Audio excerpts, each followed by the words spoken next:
Hello and welcome everybody to the semifinals of the NECC Collegiate Marvel Rivals Tournament. It has been a grueling 7 weeks of regular season, 1 week of playoffs so far, and then we've got our grand finals next week. Vodible, how are you doing? We have made it. We are here for our first Collegiate Marvel Rivals semifinals match. That's insane to say, by the way.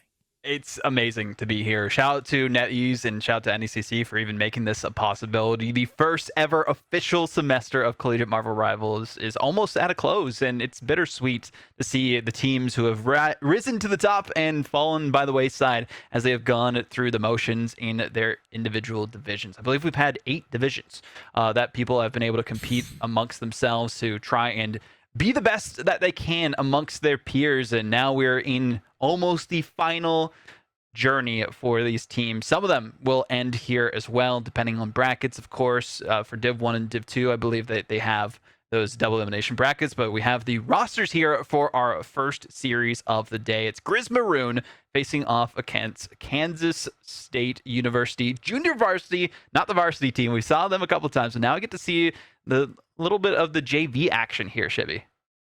Yeah, Kansas State University, we've had them twice now on the broadcast. If you're familiar with people like D-Bread and those guys, we've got to see both a loss and a victory from that squad here. And now I'm interested to see if this JV team can glean anything from their varsity team, if they have somehow siphoned the powers from their varsity team, if they can come up here.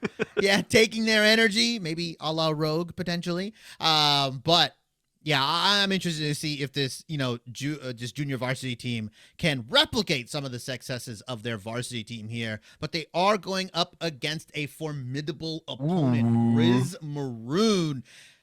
And Vodible, we are on to Hydra Charter's base. That we are, Shibby, that we are. It wouldn't be a Shibby Vodible cast if I didn't rant about this map enough. You guys already know, if you've been here before, I despise this domination map. It is just not fun to play. There are so many better choices. I'm not surprised that Celestial Husk was banned, though. I mean, that is unfortunately just not a fun map for people to play. But I did want to get back onto that Grizz Maroon point, because that is a formidable challenge. True. Specifically, Grizz Maroon has one of the highest rated tank players in the game. They have a 1 above all Vanguard, 1 above all 500 points, by the way. That's not low 1 above all. That is like mid to high level. This person has competed on teams like Solaris Academy, Euphoria. Like, they have competed in the MRC and stuff like that. They are a aspiring pro player, Olive, and I'm really going to be interested to see what she can do and how much of her will she can exert onto Kansas State University, because having a 1 above all player is insane for any team at any level. Well, I was going to mention this as well. Specifically, this is the full co-ed roster that we see here for Grizz Maroon. They have half women players and half men players on them, or non-binary on their side as well. So seeing how that works together, and we've seen a lot of it in pro play on the side with Valentina. We've seen Aura More. We've seen these prominent names throughout the scene for Marvel Rivals. It's nice to see it in collegiate as well. I mean, we casted some high school stuff recently where we saw a woman talent able to perform really well for their team. So it's just great to see that a game like Marvel Rivals brings people together, unlike other esports. And speaking of esports and women specifically, well, we do see Emma bans coming through initially. I mean, I'm not too surprised. We just got off of ranting a little bit about it ourselves, and seeing how prominent Emma has been at the top level, they are just a menace to any sort of a dive composition. So if you're going to be running dive, you do not want to have to worry about Emma at all. And well, speaking of dive, we see Magic banned out, and you can see why, because there's been such a focus on Magic recently with how they've performed on either side. So we see a couple of Magic players from Kansas State University, JV, so they banned that out immediately because they do not want to have to worry about a really good Magic player. Yeah, and I believe we're on the Season 5 patch. Gambit actually not going to be available, I believe, for the remainder of this tournament. No Gambit, but Vodible, there have been a slew of changes in Season 5, and that will skew what the ban phase looks like. And for Grizz Maroon, saving that Invisible Woman is so key. I was going to say, for Grizz Maroon specifically, the strategy that you can implement against them is both of their strat players, both Neonara and Brayu, are cloak invis players. that's the main supports they play. That's all they do. So if you're Kansas State, instead of banning the Emma, maybe you ban the Invis, you force a cloak save potentially. There are opportunities and avenues for you to really pinch the support pool here, but I don't think they want to give Olive arguably one of her best tanks. Emma is one, and then Mag is like number 2. She's a very good I'm curious if we do player. see a Mag saved or not on that side as well. I mean, Mag's just been such a valuable asset here on the Vanguard side of things, and that's exactly what Kansas State University JV are going to save on their side. I mean, Mag is one of those main tanks for a reason, and that's why we've seen them be so prominent for such a long time. And the Jeff ban also not surprising because of how lethal they have been, even from last patch going to this one. So there's been some good counters against them. You've been able to see a little bit more from the Hawkeye side because they can one-shot them now with the headshot reduction.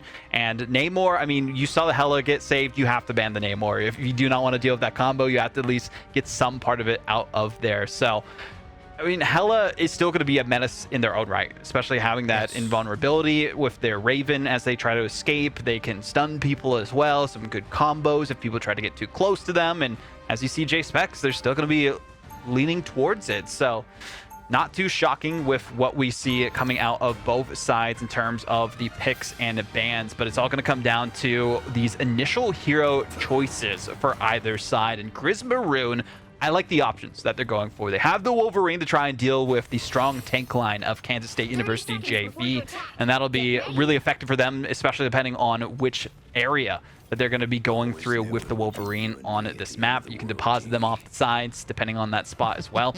Olive, we see them rocking the Magneto. You talked about how they were the highest level player in the lobby in terms of rank, and having a one above all level Magneto is going to be a menace to either side. So perfect opportunity as we come back into the game here. Talk about some of the changes, right? Magneto has 2 bubbles, one for himself, one for his team. Obviously, Wolverine got buffed, right? So you have the Phoenix Wolverine combo coming in. We'll be interested to see if we see any Groot in this tournament because he got some massive buffs. Angela, though, for Kansas State University. Again, Flying Wolverine is what I like to call him. That is basically what Angela is. So we'll see how effective the Angela is going to be, especially on this map where you can just deposit people into the lava afterwards. That's why we do see the Wolverine available to them. Terror Cloaks are going to be very effective if they can be a nuisance and do some good damage with that as well. The flanking of the Psylocke. I mean, we didn't even talk about Psylocke still being so effective, especially with the buffs that we've seen with Captain America being able to raise the ult charge meter even faster. You saw a couple of kidnaps come through, and Percival getting taken out already. Percival goes down here. Teeny picks up 2 with that team up, and it's all looking Grizz Maroon after a very nice kidnap onto Kansas State. That composition falls apart immediately. Exactly what we wanted to see from Grizz Maroon, right? Get the kidnap, initiate that way, and the rest of the dominoes fall. And that is exactly what we saw for Kansas State University JV. Once one of their main defenders went away from the point, well, they couldn't sustain themselves as best they wanted. And we saw a Flying Wolverine versus a Wolverine fight now. Yeah, and we do see the Rocket Ultimate coming out here. Grizz Maroon is going to answer in kind with that Phoenix, and that's going to take any sort of support ultimates out of the window. And unfortunately, Kansas State doesn't have a good answer as Brayu does pop the Cosmic Yard Amplifier. Looks like Wolverine is going to be slicing and dicing, though. Gets taken out by the Angela. It doesn't matter because he goes absolutely crazy. A beautiful ultimate from Teeny is going to wrap up that fight very quickly, Vodible. What a difference. Teeny is making some massive moves on Wolverine. The buffs are great, but there's been so many buffs to the Vanguard line that you would think it would be a moot point, but proving that to not be the case, especially against these lesser experienced players on the other side, as we've seen, you know, rank-wise and competition throughout this different divisions. And I'm sure these teams are trying to increase their stock as they go through these playoffs to rise through the ranks of collegiate Marvel rivals, but this is a great pop-off for these ultimates. Yeah, the answer to the like comes in, gets answered in kind by the invisible boundary. Yunara, good look from them, but now we see the Goddess of Death match with the Meteor M. It's going to get taken up. Olive doing a very good job denying any sort of DPS ultimates, and unfortunately for Kansas State University, they might be out of juice. What a nice Eye of Agamotto, but a heroic play from Nuzin on top of the Heaven's Faith is going to come in here and just trap everybody there. Now we see Meteor M coming in from Percival, picks up 2, and a nice little combo coming out from Nuzin and Percival to lock up that fight win. Good staggering as well on it to the Vanguard role there. So Grizz Maroon have their work cut out for them to get back on the objective. We'll see exactly what they can do. Specifics to the ult economy for Kansas State University JV worked out well. They used the Psylocke ultimate perfectly to bait out the invisible boundary, and that's where the fight went out well enough for them because they still had their support ults available to them. You see them still available for this next team fight. They have been holding those on as long as possible. They know, hey, if we get this one fight win, that'll be enough. But again, Percival goes down early. Yeah, Teeny once again getting that first pick here, but a nice ultimate coming out from Brayu, and they're going to combo it up with that Inferno end song. A damage-boosted Phoenix ultimate can do quite a bit of damage. All of it is going to pick up somebody on the back end, and unfortunately, Newzen just can't really find anybody to take off the map, although the stall potential is there. That is going to buy them valuable percentage here, Vodible. The stalling coming out from Newzen, we've got to get the target focus going. The individual bubbles from Magneto, specifically Percival, have allowed them to stay on the map despite what was a trade of kills, although he's taking a ton of damage right now. Last stand, though, from Teeny is going to try to pick up one, but Seabass answers in kind with the Dance of the Butterfly, and that's going to be a Kansas State University fight win off of the back of a beautiful Dance of the Butterfly.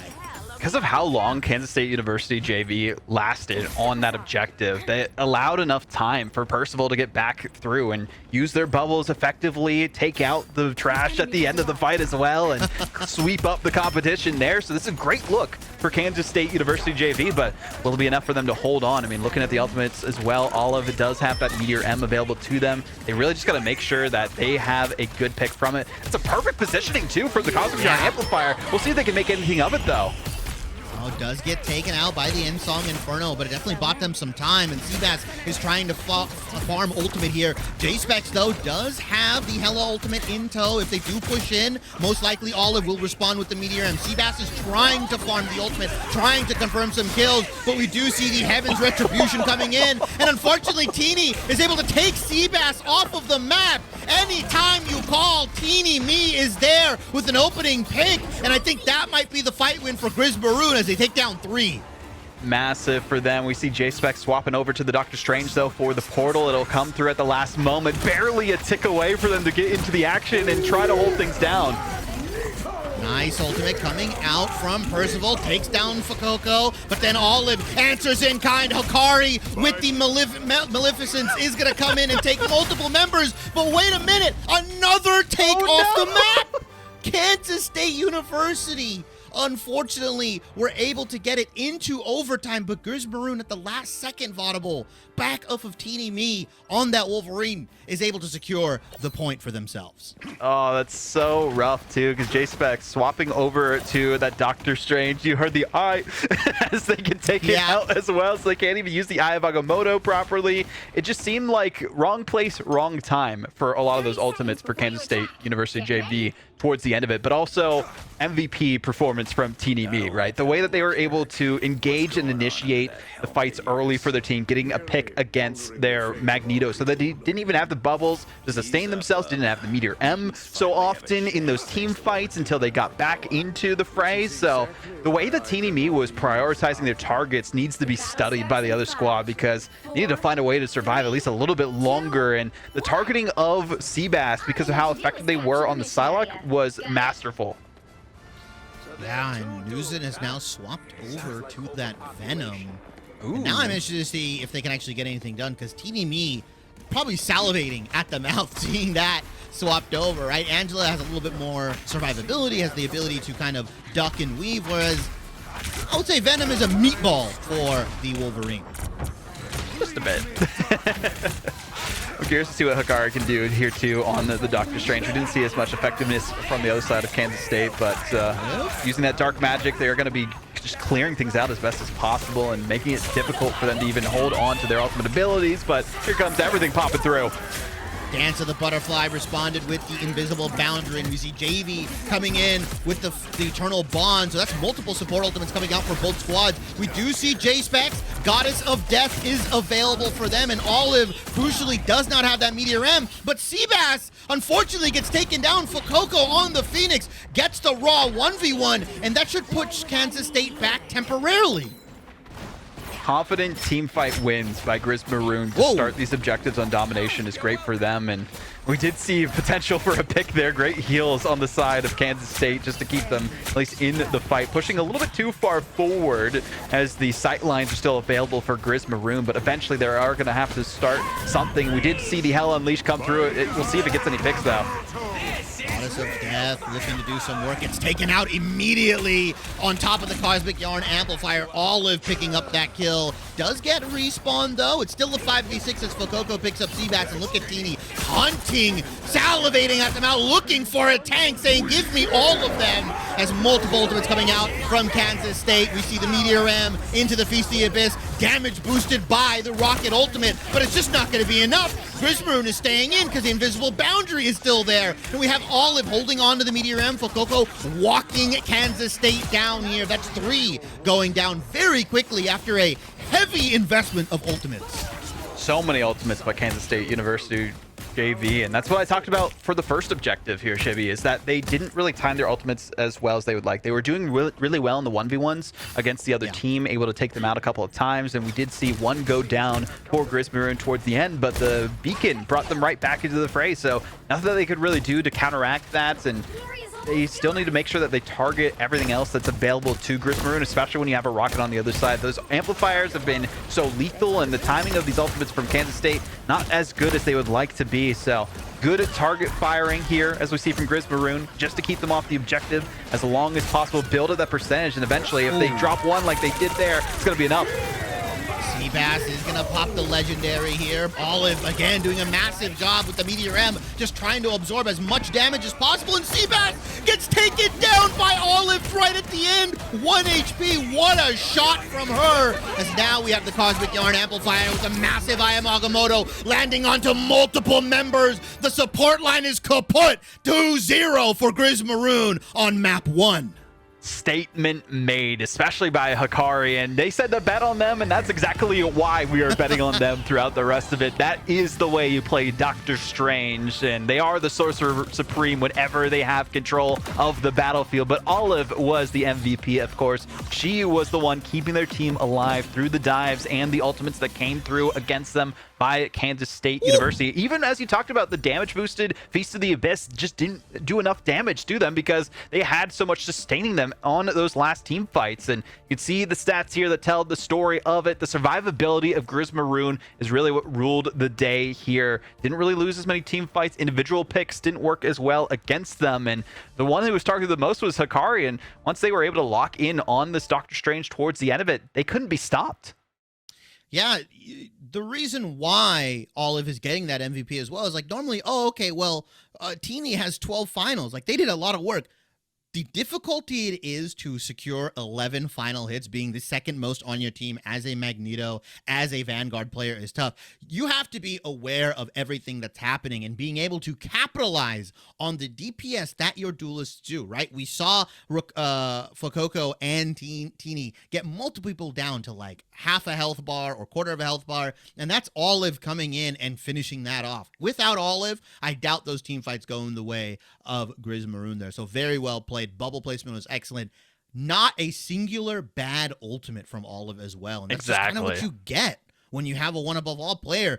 Every single ultimate is getting maximum value. Those Meteor M's, I mean, perfection. I would, no notes for those. Looking forward, though, to Convergence going ahead for these teams. Kansas State University, JV, I mean, they have their work cut out for them based on the composition. We saw the bans and how those went, right? The Emma taken out of the equation completely, but the Magneto being saved by Kansas State University, JV, was their Achilles heel at the end of it. Because they let that available to Olive, it made it so that they were in such a tough scenario whenever they tried to take them down. And well, their Magneto player, Percival, who swapped back to the Doctor Strange afterwards, just could not stay alive to save themselves because they didn't time the bubbles properly when those kidnaps were coming through. And shout out to Teeny on that specifically. I mean, that's part of the reason why they were able to come out with the victory at the end of that first objective. And it was a lot more competitive. But then once they locked in, there wasn't as many kidnaps that they had to focus on. They were just able to do enough damage to keep them at bay and always guessing where the Wolverine would be. So they kept their eyes off the rest of their team and the supports. And we didn't see as many supports being targeted towards the end either because of their positioning. So everything was on lock for the side of Grizz Maroon. They did a great job, and if they continue it going forward, they'll likely move on to those grand finals, but they still need a couple more maps here to do that, Shibby.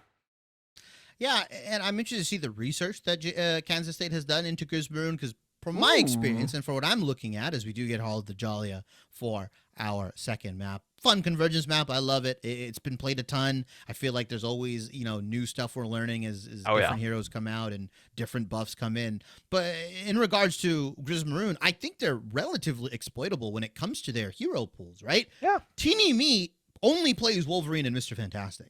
Like, you're giving this guy his best here. And granted, you might not be worried about him because obviously they have the one above all player in Olive, but giving a GM player their best hero by far and watching what he did, that mistake should only really happen once, and maybe this was the game to really kind of test it out and say, do we need to ban this? Do we need to take this away? You're not going to be able to ban Fuecoco out because they play Psy, they play Luna, they play everything. Yeah, they're a flex player. They're duelists in their flex. They play a little bit of everything. So I think targeting Teeny Me, targeting Neunara, who on the Invisible Woman, beautiful invisible boundaries, right? I mean, just countering every single DPS ultimate consistently, and obviously Invisible Woman, the best strategist available, right? Gambit's not here. We can't play Gambit. So Invisible Woman is de facto number one.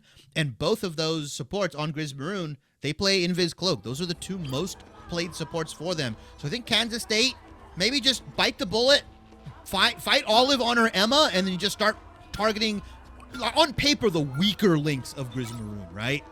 Yeah, the big thing too for these bans as well is kind of seeing, okay, what are the options that they can go for, right? Because once something is saved, it's saved for everyone. Once something is banned, it's banned for everyone. That's what you got to remember. This is the universal ban system, the simplified tournament bans if you try to make it an option in game. And there's the Invisible Woman ban. So, hey, you were talking about it. How effective in the shutdown Neunara was with that Invisible Woman, and especially because they can do so much damage as well with the buffs that we've seen. The healing is also improved because the speed of their projectiles. Hella locked in this time again. I mean, the Hella was doing pretty decent work that we saw from J-Specs, but I think they just also want to make sure that they have something locked down to them. And you were talking so much about that Wolverine. It's like, yeah, we got to make sure we lock it in this time, because now they know our cards are on the table and they've taken a look at our entire deck. And if they pick apart our best, aces in the hole, then we won't have much remaining for us to come out on top after the fold. But for now, the Luna Snow bans continue, and we'll see if a cloak ban comes through. I mean, there is potential for it. Yeah, I mean, especially the Terror Cloaks were so effective too. Yeah, you shut down Grizz Maroon's whole support pool here. And maybe they've got stuff on a secret account. They are going to actually remove the team up. Sure, but that, again, it wasn't the team up that was doing the heavy lifting. It was Teeny on one of his best heroes, for sure. And maybe they're viewing it as like, hey, that was the big thing. They also probably want to try to play Rocket. That's a really good save as well, because especially they get the Hella Namor. Yeah, huge on the defensive side if you're Kansas State. Now Grizz Maroon have to make the impossible decision. Do we save one of our tanks? Do we save the one support? Yeah, I think you can save Mag, you can save Emma here, and let them go crazy. They're going to save both the Wolverine and the Mr. Fantastic. Not sure I agree with this on Grizz Maroon's side, but for Olive, there's nothing you really need to save for her. I think it's bait. Yeah, it's got to be bait. There's no way. Because it's the way that this is going for them is like, okay, we've seen them trying to focus specifically our offensive line, and now we're going to make it so much more difficult for them to do anything. If Wolverine isn't working at the start too, and they're targeting us so much because we don't have that sustain without the Phoenix ultimate, we can swap over to the Mr. Fantastic. Having that available to them is massive, and getting rid of the Zootopia backline as well, not having the Cosmic Yarn Amplifier with the It's Jeff that gives the extra healing and can get people off the point too, is massive for this too. So it kind of evens the playing field there. We have some more focus on the duelist line, but because of that focus on it, it's made it so that the entire Vanguard line has gone through. We have Emma and Magneto available for Grizz Maroon. Neither of them have been banned. This is a win for Grizz Maroon, in my opinion. Yeah, it's interesting because Hikari is like a thing player and plays Strange. Like, they do have Mag under their belt. They have played a handful of matches, but Olive is like definitely the Emma and the mag player on the team here. But I would put Olive on Emma. I think she's one of the best out there, very clearly, as we are going to get into the match here, and we're going to swap scenes soon.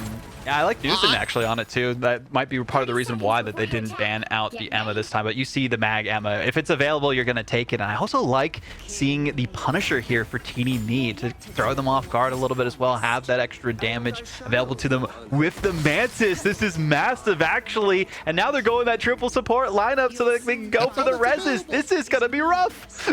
Yeah, that's all that's available for Grizz Maroon, really. Brayu's going to be on the cloak, and they're going to put their DPS player, which is a very common thing, on the Mantis, and they're going to put Teeny Me on the Punisher. So the Wolverine not even picked up, nor is it the Mr. Fantastic. Mind you, it was a bait. That's all it was. Yeah, very interesting save here. Maybe they'll end up going for it later on. Olive, though, on the Angela. Something that she hasn't played a ton of in recent memory and looking at their match statistics. But if anyone can make it work in this setting, it's going to be her. Well, on Kansas State side, you look at it, you've got Loki, you've got Cloak, and that's already the first hit taken down. Percival gets absolutely shoved in to Grizz Maroon here. That should start this offensive. Yeah, that's what we want to see here for Kansas State University JV, to at least sustain themselves if they can get back to their own objective, but they're getting pushed to the brink, and already the Emmas taken out of the equation themselves, seeing if they can focus on the Namor at least a little bit with the combo, slice and dice and diving through the rest of them. They can't even push onto the objective because of the Angela that is in their midst, and they're just getting Assassin's Charge straight out to the gulag here. They can't even get towards that first point, and already it's been captured here, Shibby. Yeah, that fight was over before it really even began. Once Percival got shoved into Grizz Maroon there, because unfortunately either Percival's Iron Wall got taken out because the Iron Wall now provides immobilization, or they weren't in range. I mean, that's a tough matchup, unfortunately, and Olive took full advantage of it. And now Vodible, here becomes the dance where Grizz Maroon has a nice little ultimate economy advantage once we start seeing these percentages go up. Seabass does have that Namor ult available, and we'll see how much damage it can actually do. Yeah, and also having that anti-heal is a massive thing too, if they can combo those together and use that to fruition. But we already see Nayunara getting a pick there on the Adam Warlock. That's huge. We see the Heaven's Ascension here going, or Heaven's Retribution, excuse me, going as well, just to restrain everyone in front of the objective. Goddess of Death does reign above with J-Specs, but they are getting blocked out by the Angela, and that's a quick way to deal with them. Eternal Bond comes through, trying to send Specs back towards their teammates to take them out, but they aren't going to be going down so easily, especially with these great heals from the rest of their backline. Kansas State University JV doing everything that they can to hold on to their ultimates, because they saw how they didn't work out as well before, but that was a massive pick onto the Emma, and things are just going awry. Seabass, even with the double, isn't enough. Grizz Maroon stays back in the fight. The reses come through onto the Adam Warlock, and they continue to walk it down.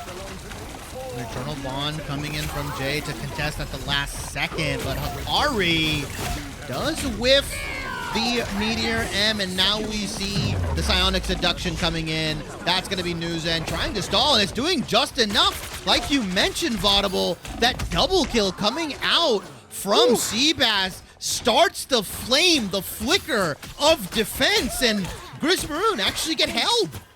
This is what we wanted to see for the side of Kansas State University JV. The way that they are performing on these ranged heroes with these long sight lines and just picking apart the pieces of Grizz Maroon and making them having to reassemble their offensive line towards the objective makes it questionable for them sticking with the composition that they have. So see if Olive does stick on the Angela. They'll be trying to be sniped out of the skies by that duelist lineup of the JV team. But even then, Grizz Maroon, they have plenty of time available to them, which is on their side, but that was a huge pick. A double again by J-Spec. This is their hero for a reason. Bad J-Specs coming in with a nice double. Percival as well have already stuffed out Grizz Maroon, and again, some of these fights have just ended before they're really allowed to start, and this is a hella map, right, Vodible? Like, you can get up on that high ground. There's so many different sight lines. Like, J-Specs is at a firing range and sees the biggest red dots on Grizz Maroon. I feel like the Punisher might not be the best option right now, especially with where we see the positioning of the Kansas State University JV team. I know they're trying to get around from them. They're holding on to their ultimate for the perfect time and getting rid of at least those Loki clones for now. But we do have the Judge, Jury, Executioner here. Final Judgment comes through. Meteor M wasted as well. Perfect block for the Angela. But there's the Namor and also the DPS and support line taking out the Punisher. They can't even stay alive long enough because nobody was focusing on them. From Grizz Maroon, we do see more ultimates popped from both sides. Olive does drop down to at least slice and dice the competition and see if they can at least get them away from the objective. That's exactly what they do. Run them away from the point, take them out of the equation, and they don't have to worry anymore about map problems being solved for this checkpoint. But so much room was given to the JV team that they could get back on the objective, but they're giving it up to them, it looks like. Yeah, they needed to swap the spawn here. Runes does get used. And a really well-played fight from Grizz Maroon. Despite not getting the kills they needed with the Final Judgment, it allowed them to get that much space so they can start popping some of their more impactful ults, right? Heaven's Retribution coming in and really just looking at the damage that Olive is doing. Like, sure, J-Specs is coming in with these kills. Sure, they're coming in with a lot of these long-range pokes, but you have to do that every single time. You have to be perfect every single fight, and that's just a monumentous task for J-Specs, who is getting chased out by Olive. You are not allowed to play the game, and Olive is still going in. She's 10 feet deep into the back line of Kansas State University, and nothing that Kansas State can do is stopping this Grizz Maroon tank line. No foothold allowed in this household from Grizz Maroon. They will try to wreck their plans as they are being laid carefully, but the Psionic Seduction is going to make it a little bit more difficult for them to do anything about this here, Shibby. Both Eternal Bonds coming in. Percival, though, is going to have to land the Meteor M of Dreams as Olive is just still a menace in the backline. Meteor M does get used. Goddess of Death for J-Specs, and it is looking to get blocked out. But once again, when it's popped in front of 6 members, it's going to go down lickety-split. Seabats, though, does have Final Judgment available. Olive as well. Heaven's Retribution has been popped. Final Judgment for Teamy as well. They're going to look to capitalize on multiple kills. That is a firing range of the ages as TDME just has to point and click and shoot heads off of Kansas State University. Turret comes out and Grizz Maroon should be winning this fight. Percival goes down as well, and the turret is unstoppable, and they are not able to get onto the point. Kansas State, there's just too much damage. There's too much DPS. Oh, they even had a couple of heroes in the wing, but they just were waiting for the right time to strike together, and they got caught up in the semantics of it all to say, no, you go first. No, you go first. Let's wait for everyone to be ready to go towards the objective. No, you need someone to be able to stall, and I think that's the difficulty when you have a hero pool that you are playing in these collegiate matches and you don't have a Captain America available to you, right? We saw, some Venom before too, but you need to have somebody able to swap on a dime like that in those final moments, at least stall things out long enough for your team to revive and get back into the fight. And that's why we didn't see that happen for Kansas State University JV, is because they didn't have that really available to them. I mean, looking at their line, they have, a Thor that they could try and do some stuff, but they don't have any sustain. They don't have any heals or anything themselves, and extra shield available to them. And seeing the Mag Emma be like the mainstay for their side, and why that went through before, but I'm really curious on what we see from them. And what we do see the Penny Parker lineups this time with the mines. We'll see if anyone does fall for that on the end of it. So I like to swap to the Penny, but I don't think we're going to stick with it instead. But Kansas State University JV have their work cut out for them. At least, thankfully, it's not too much time in favor of Grizz Maroon, but we saw how they struggled to win those initial team fights, and it's going to be even more crucial with the time that is remaining for them. Grizz Maroon, potential to full hold Kansas State University here. Very, very likely in their cards with the way Olive and Hikari have been playing. Teeny Me on their 3rd best hero, or even 4th, and we already see the push coming in. Percival is going to get removed immediately. The kidnap from Olive has been absolutely crucial in either starting these fights or stopping these offensive pushes, and Kansas State has to reset here. great focuses on Percival every time. We saw in the last map with the Wolverine, you mentioned Angela is a flying Wolverine as a tank.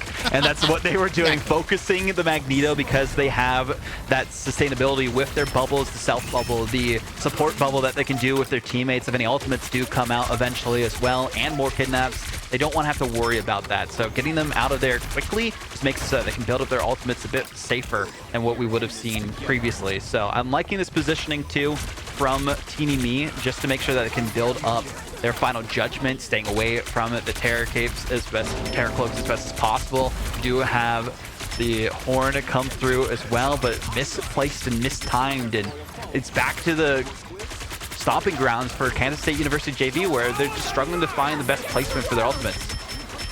And Swolfry is going to copy their own Cloak and Dagger. Eternal Bond coming in. A lot of that damage, trash damage we call about, looking to, you know, build these support ultimates. Fokoko comes in with that Mantis ult. Olive has already picked up Seabass. So that offensive from Kansas State is going to be a little rough. And even if they do get wiped, it doesn't matter. Final Judgment gets popped along with Heaven's Retribution, and Eternal Bond on top is just going to push Kansas State back, forcing them away. Say, get away from my point. You're not allowed here. Grizz Maroon doing a fantastic job just stalling time. 2 minutes left on the clock for Kansas State, and their tank line is still here, but I think they have to back up. That's all they care about at this point, is stalling that time. They don't care if, you know, they use an ultimates, and if some people say, oh, you didn't get a pick, it's not a worthwhile ultimate. It doesn't matter. I mean, there is a good pick from Hikari there as well on Grizz Maroon to just take them apart at the seams, especially with J-Specs going down so quickly, and Newson as well. They can't even push onto the objective, and look at the time remaining here, Shibby. There's only a little bit more than what was remaining at the end of it for Grizz Maroon. Time ticking down, and so are the chances of Kansas State University JV getting on the point. And Teeny Me might have another Final Judgment up before Kansas State can even mount an offensive here. It's looking rough. Kansas State has been in a war of attrition, and they are slowly losing ground. Grizz Maroon on the back of this defense. Seabass is going to pop that horn. Lands onto 5 members, but unfortunately, it can't get one singular kill. 5 members got CT'd. J-Specs is going to pop the Goddess of Death, but that's going to be answered in kind with dual Meteor Rams. And whose is better? Percival lands it onto 2, but the big thing is Neomara, I believe, does have that res again, so we do see the Karmic Revival. It's another team fight for Kansas State. You wiped them once, but can you wipe them again? Teeny Me is going to pop out with the Final Judgment. It is going to get answered in kind. Double Eternal Bond. 2 ultimates used for Kansas State University. Is it enough healing, though? Is it enough damage from Grizz Maroon? It may not be enough. J-Specs picked up Teeny Me. Heaven's Retribution does come down, but multiple kills going to Kansas State. Despite the res, despite the team fight, Grizz Maroon does go down. 2 free chances, and Kansas State is able to lock it up at the end. 30 seconds was about what was remaining towards the end of that full hold by Grizz Maroon. The res just bought them enough time so that they can tick things down at least a little bit more so. They knew that the fight was likely lost, especially with the Mag ult taking out 2 of their supports. Then we quickly saw the Mantis vanquished afterwards. So Grizz Maroon did what they needed to waste time on the clock. That's what they were hoping for. They want to try and prevent them from even getting to OT, but if it does get there, to have that advantage, to be on defense like they were this time, because they're able to hold even longer than we've seen in previous series past against these squads. But some good picks coming out from Kansas State, and this is exactly what they look for. Yeah, the horn coming in from Seabass absolutely just dunks onto multiple members from Grizz Maroon. And despite a rocky offensive first push, they have breezed through this first point. Yeah, that's what we want to see from Kansas State. With all the time that it took for them to get that first objective captured, they need to quickly make up lost efforts and get that second checkpoint. But this is the hardest one for them, especially with these choke points by TDM. Nobody's paying them any mind whatsoever. They're just playing tower defense in their own little turret land, and nobody was dealing with them at least till the last second there. So great defensive posturing by the side of Grizz Maroon. They're looking for that first pick, and we'll see if it comes out. Eternal Bond coming in from Swolfry on top of the Psionic Seduction. Should land on the multiple members. Fokoko lands in kind with the Mantis ultimate. And now we've got Shotgun Punisher here. Teeny Me has Final Judgment available. Big Meteor M unfortunately doesn't land onto multiple members. J-Specs picks up a kill in the Goddess of Death now, looking to pick up more, but again gets answered with the Eternal Bond. But Nyanara does have the Atom Res available, but I think they just have to give this away. It's second point confirmed for Kansas State. barely any time wasted by Kansas State. That's what we wanted to see from this squad, making up for their past mistakes and then some. And Percival, they have been having the patience of a saint for their Meteor M. We saw them wait for the time to strike in that first objective. Now they're just waiting because they know that Teeny Me has the final judgment available. They want to make it a moot point. They want to get rid of the back line and find the best placement for it, because that's where they lacked that initial engagement and defensiveness from their Meteor M's in that domination. So we'll see what they can do with it. Final judgment coming in, and there you go. Percival gets answered in kind. Unfortunately, unable to get the dunk on. Instead, Teeny Me takes down Percival, but J-Specs gets revenge for his tank. Unfortunately, it still is a 5v4 for Kansas State, and they are unfortunately going to get backed away. Very well played from Grizz Maroon on the ult trade, and a nice stagger onto J-Specs potentially. Yeah, sent back from whence they came. Good snipe from Fugogo. Just making it so J-Specs is a moot point on that objective. So back for the reset is Kansas State University JV. A little under a minute and a half remaining, but guaranteed if it goes to OT, Grizz Maroon will have defense first, and that's what they were hoping for at the least if it does go down to that. Great bubble from Percival, so they don't even have to worry about the kidnap, and maybe not the best kidnap from the Angela, but they need to be pushing towards this objective and fast. They're getting distracted a little bit too much by Olive, and she's doing her job. Yeah, Olive being a menace in the backline, like you mentioned, Vodible, and unfortunately Percival is just taking too much damage because everybody's turning around to look at Olive. He's not getting any support, he's not getting any healing. J-Specs picks up Teeny once again, and they're gonna Lancer with the Eternal Bond onto the Mantis ultimate. Also, Karmic Revival coming in just to get bodies onto this point. 45 seconds left. We might be in last fight territory. Another Heaven's Retribution from Olive, but the Hell Unleashed coming in from J-Specs. It needs to pick up much, but it doesn't take anyone down at all. Seabass, though, over the top, takes down one support. Seabass takes down another. That's two strategists down for Grizz Maroon. They're gonna have to reset. Surely Olive and the gang can't hold this. We saw 3 ultimates come out from Grizz Maroon, the Karmic Revival, the Soul Resurgence, and we saw the Heaven's Retribution, and it was working out decent enough to just keep them on this corner. Final Judgment as well, but they need to get some good picks of it, though. Final Judgment, unfortunately, does not get anything. Teeny goes down to the grave, and J-Specs just coming alive at the end. This is why he picks Ella, because on the drop of a hat, this guy can just turn it up to 100. It'll be enough, though. That's what we need to see from J-Specs. And they actually go down a bit too early. Portal comes through as well from Percival to at least get them back on the objective and provide some covering fire from the flank. And they don't want to have to worry about that Assassin's Charge from Olive. And it's a decent showing for them, but they got to deal with them right in front of their faces and try to get them off this objective quick and fast because time is ticking down in this OT.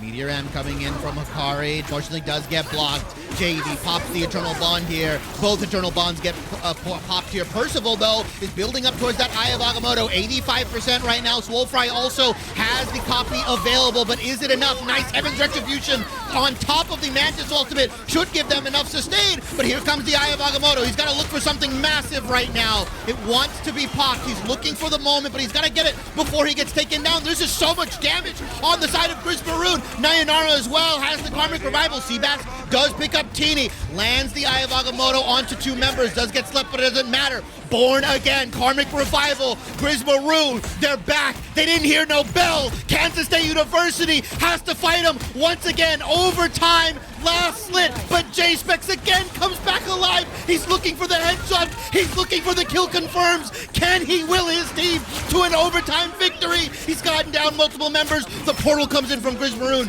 Teeny and Olive, the only ones left to stall on the map. Olive does have Heaven's Retribution, 99%, but there's no supports. There's no more strategists. Kansas State, at the last second, brings it to an OT.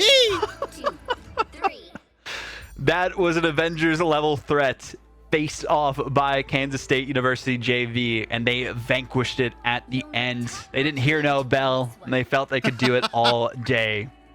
We can put in all the references you want, but what we need to reference is numbers that were put up by Kansas State University JV. I mean, specifically, Swolefry doing great, of course, there on the Loki, but seeing how J-Specs got 21 final hits, that has been the difference maker. They only got 9 elims total, mind you, in the previous map. They have been a menace here on the Hella, and Unleashed is what we have seen. Hell unleashed against this team of Grizz Maroon. So we got to see Kansas State University JV showcase the brilliance that we witnessed towards the end there and really usurp Grizz Maroon from their hold on the objective, because it took them a lot more than a minute to capture it last time. I mean, J-Specs had 4 finals at the beginning of that half, right? Like, he wasn't even really doing that crazy. He couldn't find his groove, couldn't find his rhythm, but J-Specs has entered flow state. Vodible, like, the amount of work, and this is no diss to Seabass, because Seabass had some very impactful ultimates, right, on the name war.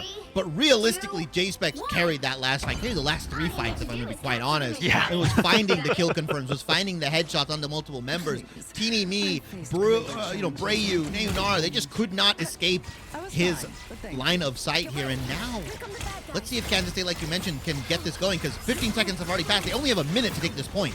They need to get there fast, and seeing them just take it down Main Street might not be the best option for them. They're keeping their eyes out as best they can for all of. We saw the Terror Cloak used against them too, so that they can't even sustain themselves as much as they would like. In the back line, they have to go back and forth, and I feel like an Emma might have been a better option for them towards the end there to even prevent them from being in this scenario, but you can only look back at the end of a game, and right now Kansas State University JV are looking forward, and they still can't even get possession of that objective.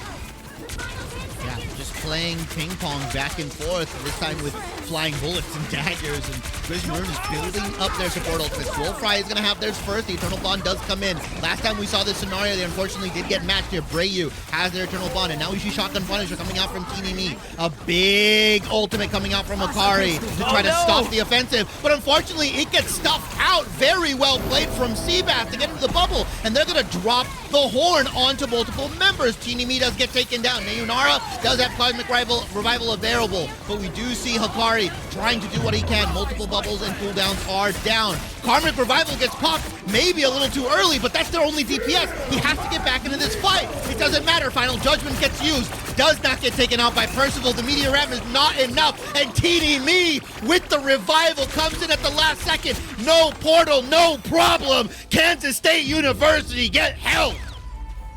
A massive hold at that as well. 0 capture progress. Goose eggs right in front of their faces, and they need to hold for 2-2-2 against a Grizz Maroon who have been unleashed on offense every time we have seen them on Domination and now here in Convergence. This is the final hour. The bell is ringing due against Kansas State University JV. They have to hold out with all of their might. I'd say at this point, because it's available, you need to have your own reses against this Grizz Maroon, and we haven't even seen them try to go for it. So I wonder if it's in their wheelhouse, available to them and in their minds to go for the Adam Warlock, so they at least have that sustainability on the point itself. And that's the key to the game.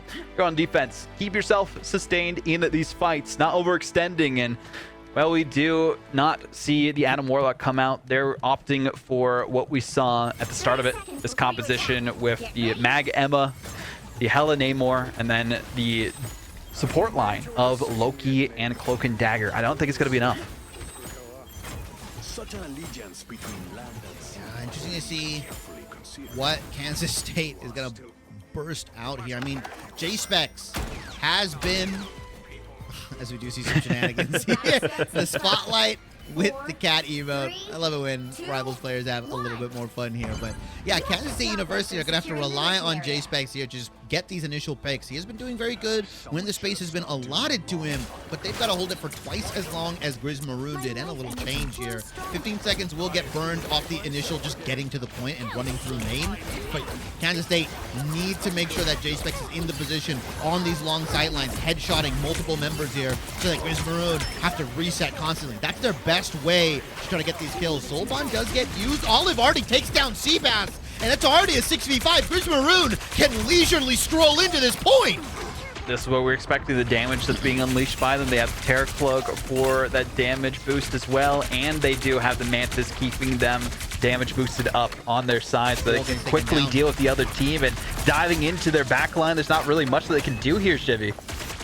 Yeah, not really a fight. Grizz Maroon just came in, got a couple picks, and said, well, thank you for the point. I guess we'll have it, Kansas State.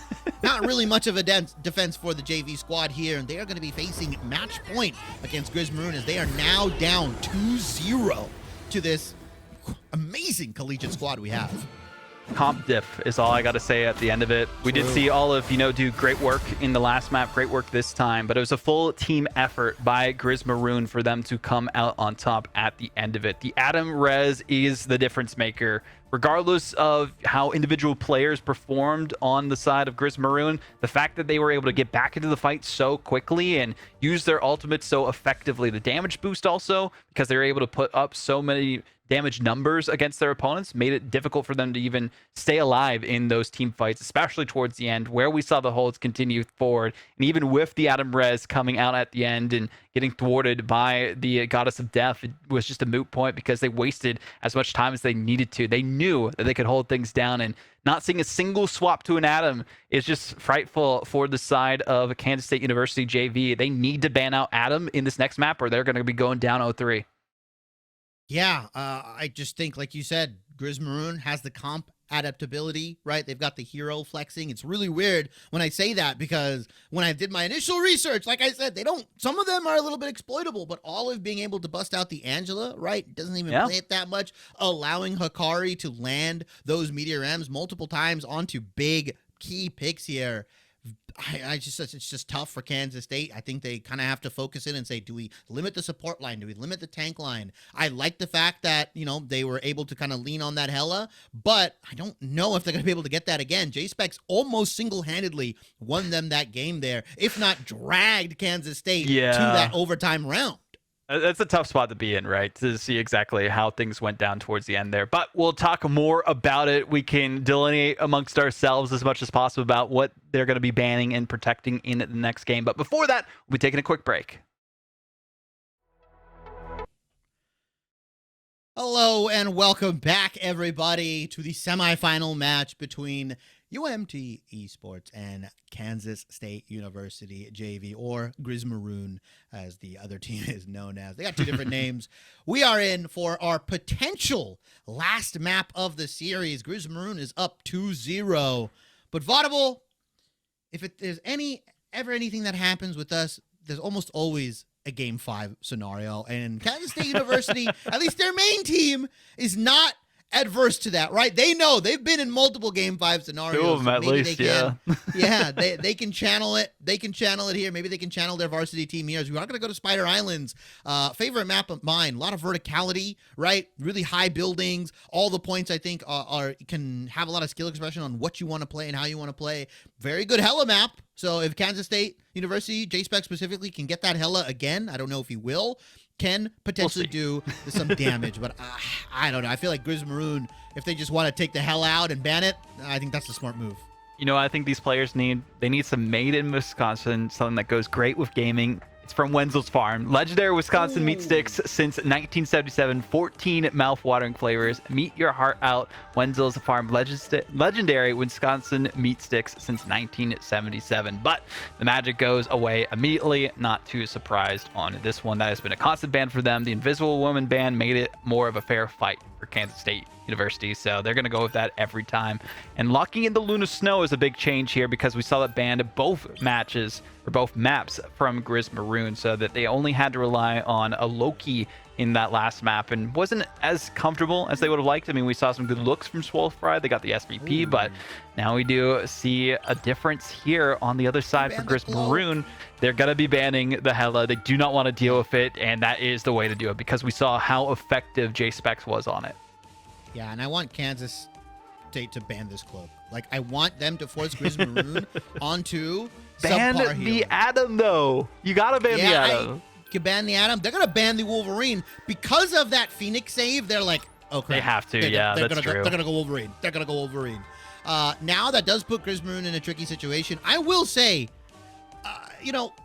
Teeny didn't look as effective on the Punisher as he was on the Wolverine. So there is that aspect. So we'll see if he kind of leans back onto that. The save here is very crucial. I want to know what Kansas State is opting in to save, and they're not going to save anything.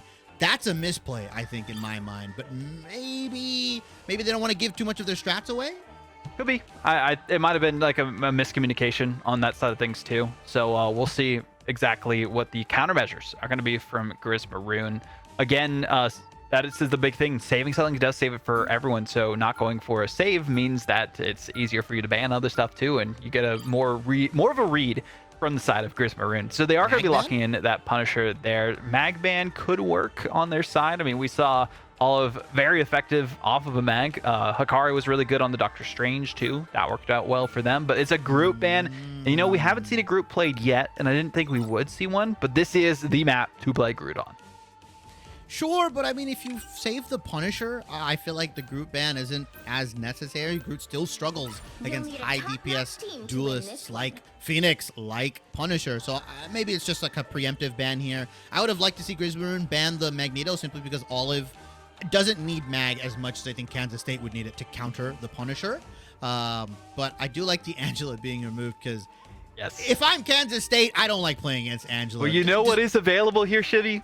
The Jeff is available. The Rocket Raccoon is available. The Penny Parker is available as well. So we could see some crazy combinations coming out from these teams depending on what they want to go for. And Grizz Maroon, well, they are going to be locking in at least the Rocket Raccoon. So is Kansas State, so that they have the Cosmic Iron Amplifier. I'm liking Seabass here, though, on the Star-Lord. We've seen them rise through the ranks recently with their own effectiveness and having their own basically get out of dodge free card that's available to them with their own team up. So a couple of different options available to them there. And what is being hovered here for a second on Grizz Maroon? There's no way that's real, right? Especially if you're not going to put it up with the team up. Or maybe Fuecoco's having a little bit of fun here. J-Specs, though, on the Phoenix is going to have to be a little bit more consistent on the accuracy because you need to land more shots to get those kills, even if it is headshots here. As well as Seabass, though, on the Star-Lord, who has been rising in popularity.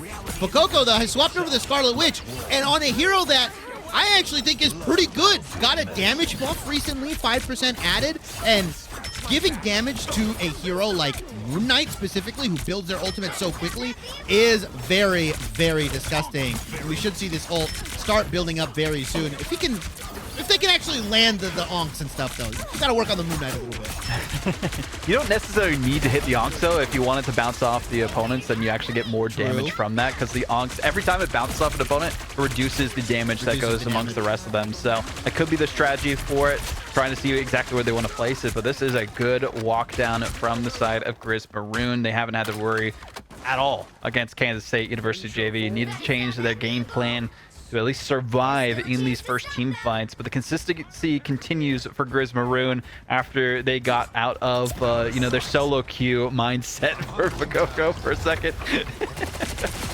Yeah, I mean, it was interesting just watching them kind of, hit the front line here. And another, I hesitate to call these team fights Vodible because Kansas State is kind of just walking into what is the meat grinder of Grizz Maroon. Like, it's a ton of upfront damage, right? Olive on arguably their best hero, Teeny on the Punisher. You've got Fuecoco on the Moon Knight. This is just so much front-loaded damage that Kansas State, if you're not on point with the support healing specifically, then you're going to get shredded down immediately. And we do have Hand of Conchu available, but I mean, this first point was amazing. Sonic Seduction is going to come in from Olive, potentially to at least, goat some members into this main checkpoint. And I want to see Fuecoco start taking high ground here, or start taking some of these off angles, so they can get a big Hand of Conchu right now. Nice onk coming in, gets the kill onto J-Specs, going to pick up 2 here, and just a ton of damage. Does get res, though, still a 6v5 situation for Grizz Maroon, as they are just walking Kansas State down, and they can't really do much about it. They haven't stopped once so far. They are just doing damage, holding on to their ultimates, waiting for them to be baited out by Kansas State, because we have not seen a single one pop by Kansas State, even when they're trying to get back on the objective. Somebody needs to initiate for their side, but they are just getting ripped apart at the seams and can't do anything about it. They're just getting pushed full force. What's happening? Does Kansas State have a W button? Does Grizz have a S? Do they have a Q button? Like, do they know that they have their ultimates? Like, yeah, they've got to start doing something soon here because Grizz Maroon, after their ult cycle, have built up another, right? Hand of Conchu available still. All of his back on the Psionic Seduction at 90%. This is practically a 6v6 fight. And here comes the Psionic Seduction once again. Nozen does get res, Brayu as well, but Fuecoco picks up Seabass. Seabass, when are you going to pop the legendary? Kansas State, when are you going to pop an ultimate? Nobody's popped an ultimate so far, other than we saw the Psionic Seduction. Finally, we do see 2 come through from Grizz Maroon, but will it be enough? Because Kansas State University JV are finally using their ultimates, but they gotta be efficient with them.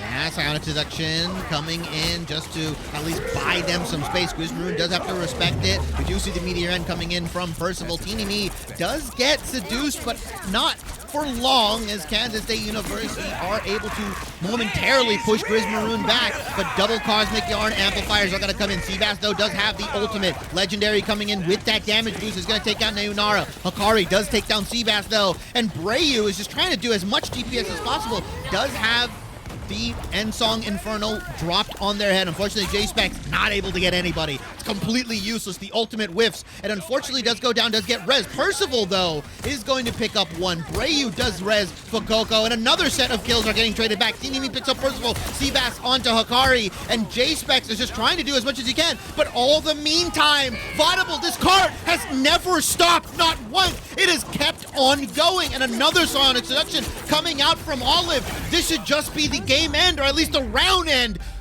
What the hell just happened?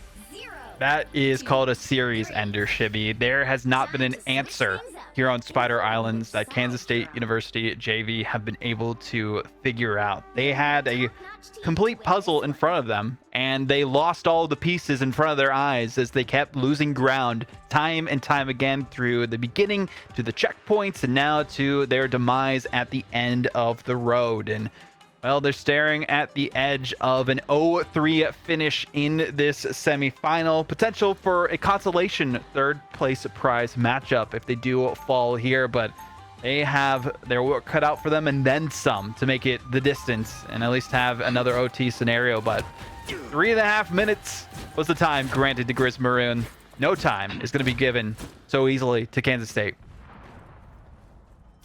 3.5 minutes in the time bank. Kansas State starts with 4 minutes. Vodible. That's just how dominant Grizz Maroon took this point here. And baffling from Kansas State. Unfortunately, it was just constant staggering. Like, Grizz Maroon never really let up off the W key. So every time Kansas State was like, okay, we can push out this far. No, you get staggered. Okay, we can push out this far. That line of scrimmage just kept getting pushed further and further back. And unfortunately, Kansas State just could not full reset. Well, the thing is, too, that they were so hesitant to as well, right? They had their ultimates available to them since the first objective, and they never used them until the end. You can't afford to wait that long to use your ultimates against a team like this. Oh. Finally, we do see some resistance, but Newson just getting popped immediately, and Fuecoco just going to work with these Onks and doing some great damage, building up their ultimate as quickly as possible. They don't even need the buffs from the Captain America Freedom Charge or the Gambit that isn't available to them. They can just build it up themselves. Yeah, it's super quick here, just shredding multiple members. Yeah, it's at 70%. Fun fact, Moon Knight has one of the lowest ultimate charge costs in the game, and he's a DPS, and he does, like we said, ricochet damage. The Hand of Conchus are insane. Teeny Me is going to pick up Newson, and that's going to stuff out Kansas State's offensive once again here. Despite what the headers say, Grizz Maroon is on the defensive side. Yeah, that is the case. I mean, they are constantly attacking, and that's what we felt from the first objective on domination all the way up to this point, is that they are a lethal weapon 6 times. Now we do see the Hand of Conchu, and it does at least get one a pick, but the rest of them will be sent back from whence they came into the spawn. I mean, how does Kansas State University JV break out of this, Shibby? You know, normally I would recommend 3 support, 3 tank, but the Moon Knight on the enemy team is going to really dampen those odds here. And Olive and Teeny Me are just pushing these guys back. Maybe they need a dive. Maybe they need some sort of way to pressure this Moon Knight, because right now, the best ways to beat Punisher is that he's very diveable, right? And we saw that happen a lot, you know, at that Atlanta final at the Ignite, where he wasn't as picked up as much as he was in the earlier stages. But Grizz Maroon look at this. Yeah, where's Daredevil, right? Rococo, wow, nice freeze, actually. Does get frozen midair, but doesn't really matter. Eternal Bond from Swolefry is going to give them some space. It's going to allow them to push back Grizmaroon, and maybe this was the opening that they needed. Not sure if it's enough as the final judgment on top of the ultimate from Rock is going to come in. Damage boosted final judgment. Unfortunately, you cannot Meteor M through that, and this is going to be a clean team wipe from Grizmaroon here. Nothing they can do to escape their fate. It is the end game here for Grizmaroon, and the heroes have lost on Kansas State University. They need something to bring them back, and maybe it's Jeff for Swolefry. We haven't seen Jeff so far, and if they can build up their ultimate, get the It's Me, or the Jeff NATO, as you mentioned, or the It's Jeff. We'll see what they can do with it, though. It's just been so unfortunate on their side because the ultimates have not worked in their favor either. They're actually just going to be using the Omega Hurricane by itself. Swolefry didn't even build up their ultimate in time. Does get one, though. J-Specs is able to pick up Teeny Me, but does get res, so still at 6v6. So unfortunately, trading a res for an Omega Hurricane is just not worth here. Kansas State, though, are looking to push out. Seabass does pick up Hikari, so that's one tank down on Grizmaroon, but it's taken them 60 seconds to push only 42 meters. Grizmaroon, though, does pop the Hand of Khonshu, does pick up Seabass. It's a 5v5 at the moment. And Rococo, no Hand of Khonshu, no problem. He's just going to be bouncing these bullets through the rest of Kansas State. Newson does have Eye of Agamotto and is looking to land it, but what a grab as the ultimate comes out from Rockin here. Bet on Hikari, TP'd back in. We do the fate of both worlds. Stopped by JV. Kansas State University are throwing everything and the kitchen sink just to get out of here, but a nice block on the Eye of Agamotto. Final judgment coming in from TDM, and this might be the final fight for Kansas State University as they are getting pushed back. They're only 84 meters. It's unfortunate because surely if they had their ultimates up, surely if they're able to find the comp that they could land on, that they'd be able to contest Grizmaroon, but this point has been all Grizmaroon. Oh, and they can't even get there in time. Tried to use their ultimates to get onto the objective, but it was too little too late. The portal will be just a afterthought in that series. The back of their minds is that they could have gotten it out sooner if maybe one of their other heroes swapped to it. And I think timing just wasn't of the essence for Kansas State University JV. Instead, it was the Grizmaroon show here on Spider Islands. This was their map, and Kansas State University JV are going to be regretting and playing that in the back of their minds after they fall down to our bronze place matchup for their division. But kudos to Grizmaroon. They gave it their all, only a couple of deaths on their side, and we sent them back to the respawn room for a couple of seconds, and then they got back into the fight and never stopped from then on out. Having a support who had not gone down the entire time from going to point 3 and having 4 minutes cannot happen, and that's because of the full holds that we saw at the end and the positioning of the strategists, and also no strategy from the side of Kansas State University JV. They need to go back to the drawing board before they go to that third place match, but again, congrats to Grizmaroon. They proved they were the better team by a long shot. Yeah, Grizmaroon showing up huge. 3-0, putting themselves in the grand finals match, awaiting their opponent. And if Grizmaroon can get these same heroes, if Olive goes unabated on the Magneto, on the Emma, I mean, that's just a solid recipe for success. Not to be outdone, I mean, Teeny Me did a fantastic job, even off of the Wolverine, and unfortunately, we didn't get to see the Mr. Fantastic. Maybe we will next week, potentially, but Grizmaroon showing a lot more hero flexibility than I had initially thought. Coming in with my prep, I was like, okay, they're a little bit exploitable. They don't play too many heroes. Some of their lower ranked members only play like 1 or 2 heroes in comp. But the fact that they're able to bust out stuff like the Atom, the Cloak and Dagger that we mentioned that they play. I mean, we even saw Jeff being banned away from them. So Kansas State knowing something we don't. I mean, Grizmaroon did work here, and I was very, very surprised at just how well they were able to navigate all the different maps and all of the different scenarios, despite sometimes getting target banned.